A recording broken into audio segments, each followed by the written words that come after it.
आपल्या गावातील पोलीस पाटील यांच्या आदेशानुसार आणि त्यांच्या संकल्पनेतून जे काही चंद्राची मेट असेल, उंबराची मेट असेल, बोरीची वाडी असेल, निंबनवाडी, डोळेची वाडी आणि देवगाव पर्यंत जे काही अवैध दारू धंदा विक्री करतात त्याचा परिणाम आपल्या समाजामध्ये आपल्या मुला बाळांवरती आणि महिलांवरती मोठ्या प्रमाणात होऊ राहिलाय.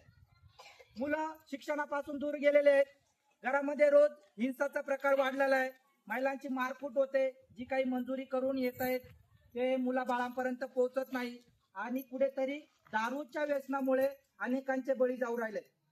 तर या संकल्पनेतून जे काही आपल्या भागामध्ये अवैध दारू विक्रेते आहेत त्यांना आम्ही सूचित करतो की 2 दिवसाचा अवधी आहे आपल्यासाठी. 2 दिवसामध्ये आपण आपला दारू जी असेल ती विक्री करून बंद करण्यात यावी. अन्यथा 10,000 रुपयाचा दंड आहे. त्यानंतर दंड घेऊन सुद्धा आपल्यावर कायदेशीर कारवाई सुद्धा केली जाईल. याची सर्वांनी नोंद घ्यायची आहे. मग परत सांगायचं नाही आम्हाला माहीतच नव्हतं, अचानक आमच्या दारात तुम्ही पोलीस का आले, आमच्या घरात तुम्ही एवढे लोक का घुसले, आमची दारू का वतून दिली, ते आम्ही ऐकून घेणार नाही. याची सगळ्यांनी नोंद घ्यायची आहे. जर कोणाला मान्य नसेल त्यांनी आताच विरोध करा. काही या सूचना आम्हाला मान्य नाही, मग ते काय करायचं ते आमची जबाबदारी आहे पुढे. बरोबर आहे ना? मान्य आहे ना? सगळ्यांना मान्य आहे? तर सगळ्यांनी याची नोंद घ्यायची. मला माहिती असल्यानुसार पुष्पा दारूवाले असेल, मोतीराम दारूवाला असेल किंवा आनंद बाबा दारूवाला असेल, जे काही मोठे धंदेवाले होते,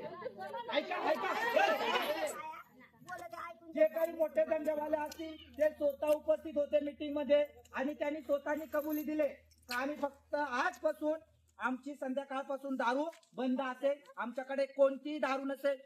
त्यामुळे छोट्या डब्यावाल्यांना कळकळीची विनंती आहे की आपण आठवड्यातून 1 दिवस डबा करतो, 200 रुपये कमवतो, पण आख्यांचा गालबोट आपल्याला लावून देऊ नका. आपल्या कुटुंबाची शान कमी करू नका. समाजामध्ये ताट मानेने फिरायला शिका. आपल्या मुला बाळांना शिक्षण करा.